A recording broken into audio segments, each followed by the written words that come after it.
Hey guys, this is gonna be my quick breakdown of the Operation Motherland trailer that Ubisoft just dropped. Hey Ghosts!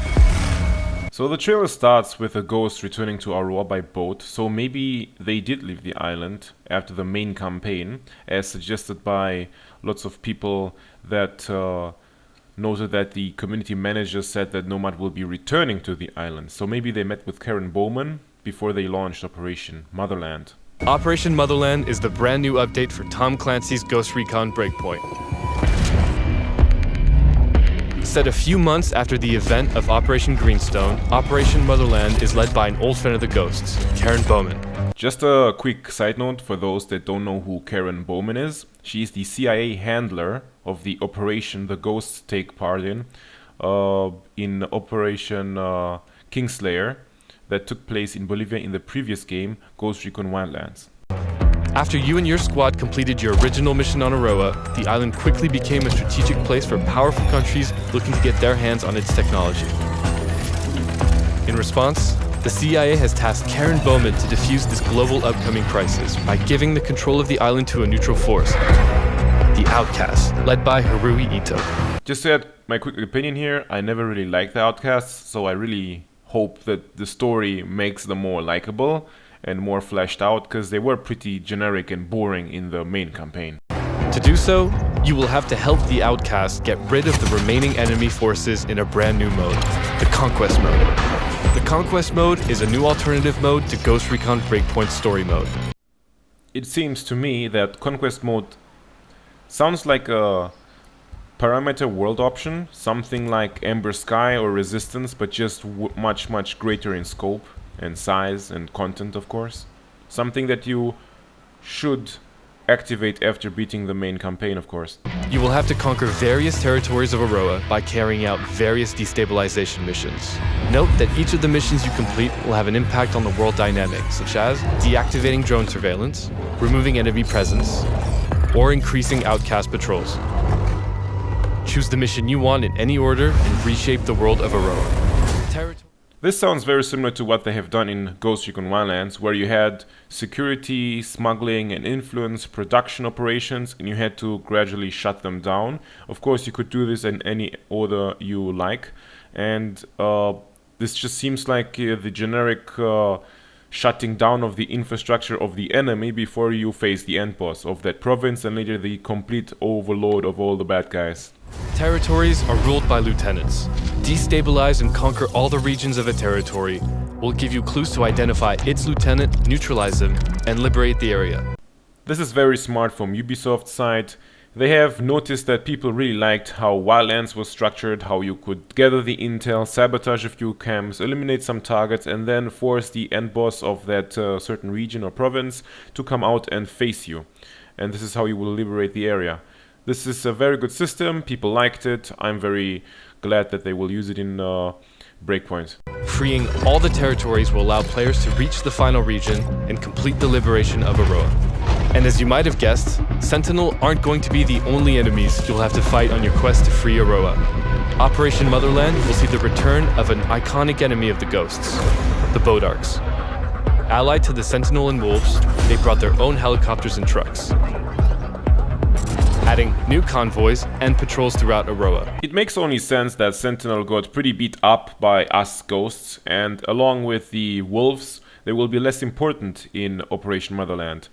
They will take more of a back seat, I think, and the Russian Bodarks will become the bulk of the enemy forces that we are going to face. Players will have to fight 5 enemy archetypes with new gameplay mechanics, bringing an extra layer of tactical options. The Tactician is a caller. The Tactician seems to be the Bodark equivalent of the Sentinel caller. He looks tougher, and notice how they say numerous reinforcements, so it is possible that unlike until now, when we would sound the alarm and a caller will call in reinforcements, a single car would drive up with 3 to 4 guys, and that would be it. With the new Bodarks, I think they will keep calling more and more reinforcements in order to overwhelm you, or you manage to kill the caller. he'll try to stay alive and call up numerous reinforcements to overwhelm the ghosts. The Oppressor and Dreadnought both carry extra armor, while the Oppressor is a rusher that will come at you with his... So this is the Bodark equivalent of the Sentinel Striker. They have SMGs instead of shotguns, that is interesting, and they have body armor, which means they might need more shots to go down, or they probably need headshots to be taken down. SMG. The Dreadnought will stay further away from you with his rocket launcher. So the Dreadnought has the same armor as the Oppressor, but carries a rocket launcher. Notice he doesn't have that vulnerable, explosive, easily detonated backpack. He might be more tricky to take down. So maintaining stealth during a mission from beginning to end will be more important than ever. Finally, the Trooper and Seeker are both riflemen, while the Trooper is a standard soldier. Again, pretty straightforward. They have their normal Trooper or the normal Rifleman. You must have noticed this background. It looks like the Aurora data farm, so they will replace Sentinel occupied regions with the Bodark. So, for those that are bored of just facing Sentinel, yeah, they will pretty much replace most of the locations previously occupied by the Sentinel. Now, I don't know about the wolf camps, but I think they can keep the wolf camps, right? Because the wolves were not that numerous anyway, but maybe they can reduce the wolf patrols, but they will still keep to their camps. Just my opinion here. The Seeker comes with an extra piece of tech in his kit. So we all know from the previous Ghost Recon games that the Bodark also do have cloaking technology. Now we have a enemy that seems to be as common as the Trooper that has access to this piece of tech. Now I wonder if you can see them with thermal vision goggles, or if their optical camo is time limited, just like the player's optical camo will be. Maybe they will be able to use it for a time and then it needs to recharge. Will they be already cloaked when you meet them, or will they only use their cloaking device once you sound the alarm? Maybe stealth is really more important than anything at this stage of the game. Indeed, Operation Motherland also marks the return of an iconic feature, the Optical Camo. You will be able to unlock the Optical Camo in the Conquest Mode, as well as its own progression system that will offer you ways to make it even more efficient. Upgrading the Optical Camo will allow you to... So the Optical Camo has multiple factors that affect it. So battery duration must be how long it lasts, reloading rate must be how fast it can recharge after you've used it, and camo efficiency must be how much harder you are to detect. And action sensitivity, this sounds like if you're moving around, sprinting, or doing certain actions while being cloaked, this will drain the battery faster. To improve its battery duration or even increase the efficiency of the camo. So it seems we can upgrade the Optical Camo to Mark III. Similarly, how we can upgrade weapons to Mark III by investing resources. So I guess this will be pretty similar, maybe more resource intense, but yeah, this sounds good. While the Optical Camo can be unlocked and upgraded in the Conquest Mode, you will also be able to equip it in the Story Mode once unlocked. That's not all, Ghosts. Operation Motherland also comes with a bunch of other gameplay additions and improvements. Maximum XP level has been raised to 99 instead of 30, providing a new long-term objective to everyone with unlockable weapons and gear. This sounds really good. So the level cap has been increased to 99. This will trigger my OCD quite a bit. Why didn't they just make it 100? Anyways, but it is very nice anyway, giving us a sense of progression, so we don't feel like the game gets harder and progresses, but our characters don't evolve along with it. It seems they have also added level rewards, so maybe even more weapons and cosmetics than they have even showed in this trailer, meaning we may get way more new stuff than what we have seen in the trailer. The new weapon mastery system will now allow you to use your extra skill points in order to improve certain characteristics of selected weapon categories. Finally, we have something to spend all our surplus skill points on. So the weapon characteristics will be able to get upgraded with our surplus skill points. And for many of us, it is a good way to finally have something to spend them on. I think this is a great way by Ubisoft to deal with the surplus skill points. Talking about weapons, The Bodarks have brought with them 5 new Russian weapons and variants that you'll be able to get your hands on, as well as 6 new weapons and variants that will be available in Maria's shop. Let's quickly go over the 5 Russian weapons they are talking about. It seems to me that the Tactician, the Bodark equivalent of the Caller, looks to be equipped with some sort of a DMR that looks like a more modern version of the SVD. The second Russian gun that I've spotted is what the Trooper and the Seeker are wielding. Looks like a shorty variant of a modern AK. This is the third weapon, Russian weapon. Looks like a DMR maybe, a converted assault rifle. It has a short magazine. Here on the lower part of the screen looks like a weapon very similar to the previous one I've just covered, and it seems to be also a DMR-like weapon. Now we see on the left the first weapon that the Seeker and the Trooper are wielding, but also on top of this black metal suitcase you can see something that looks like a bullpup rifle. Now I can't really tell if it's a semi-auto or a fully automatic weapon. It could be both, who knows, but look at that size of that suppressor, man.